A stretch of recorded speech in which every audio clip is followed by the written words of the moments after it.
AP source, Kavanaugh, Ford agreed to testify on Thursday. Negotiators reached a tentative agreement Saturday for the Senate Judiciary Committee to hear testimony Thursday from Christine Blasey Ford, the woman accusing Supreme Court nominee Brett Kavanaugh of sexual assault from decades ago, according to two people briefed on the matter. Lawyers for Ford and bipartisan representatives of the committee came to the tentative agreement after a short phone call, said one of the people, who was not authorized to speak publicly and requested anonymity. The person said Kavanaugh would also appear. Some details of the hearing, such as the order of their appearance, remained in negotiation. Talks were expected to continue Sunday. The tentative accord could bring to a close days of high-stakes brinkmanship that have roiled Washington ahead of midterm elections and threat to jeopardize Kavanaugh's confirmation to the court. Tensions have been running on overdrive since Ford, a 51-year-old college professor in California, went public with her allegation that Kavanaugh assaulted her when they were at a house party in high school. Kavanaugh, 53, an appellate court judge, denied the allegation and said he wanted to testify as soon as possible to clear his name. Ford initially indicated she wanted to tell her story to the committee, but talks dragged on as her lawyers negotiated terms of her appearance. Republicans grew frustrated as Ford's lawyers insisted on a hearing next Thursday rather than Monday or even Wednesday and made other requests, some of which the committee chairman, Sen. Chuck Grassley, R. Iowa, rejected. Democrats, against the backdrop of the #MeToo movement, countered that Ford should be shown respect and given accommodation to tell her story. As the talks continued, Grassley countered that he would end the standoff by scheduling a Monday vote on whether to recommend Kavanaugh's nomination to the full Senate. Meanwhile, Republicans viewed Ford's requests as a way to delay voting on President Donald Trump's nominee.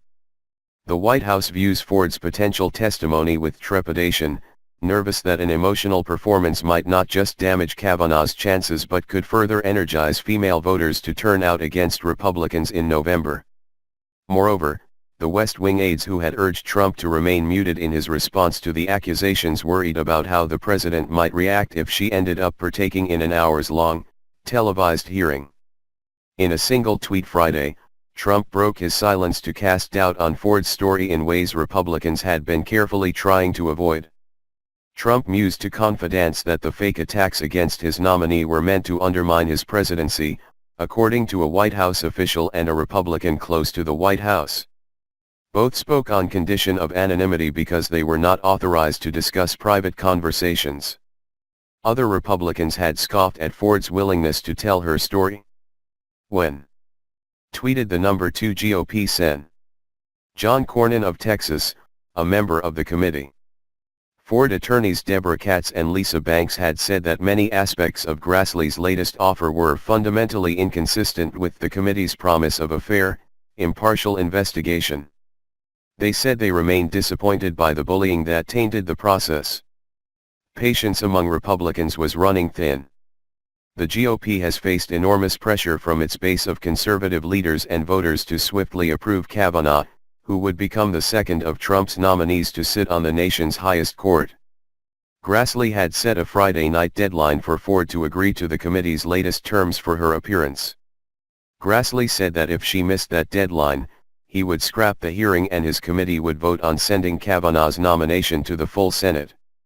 Ford's lawyers asked for another day. In a tweet aimed at Kavanaugh shortly before midnight, Grassley said he was giving them additional time. She should decide so we can move on. I want to hear her. I hope you understand. It's not my normal approach to be indecisive, Grassley wrote. In backing away from deadlines and demands, Grassley underscored the sensitivity with which Senate Republicans have tried handling Ford. Katz had called Grassley's original deadline arbitrary and said its sole purpose is to bully Dr. Ford and deprive her of the ability to make a considered decision that has life-altering implications for her and her family. On Friday, Grassley had rejected concessions Ford wanted if she is tell her story publicly before the committee. Grassley turned down Ford's request that only senators, not attorneys, be allowed to ask questions. The committee's 11 Republicans, all men, have been seeking an outside female attorney to interrogate Ford, mindful of the election season impression that could be left by men trying to pick apart a woman's assertion of a sexual attack. He also rejected her proposal that she testify after Kavanaugh, a position lawyers consider advantageous because it gives them a chance to rebut accusations. Grassley's stance reflected a desire by Trump and GOP leaders to usher Kavanaugh onto the High Court by the October 1 start of its new session and before the November elections. Democrats are mounting a robust drive to grab congressional control. Ford has said an inebriated Kavanaugh pinned her on a bed, muffled her cries and tried removing her clothes.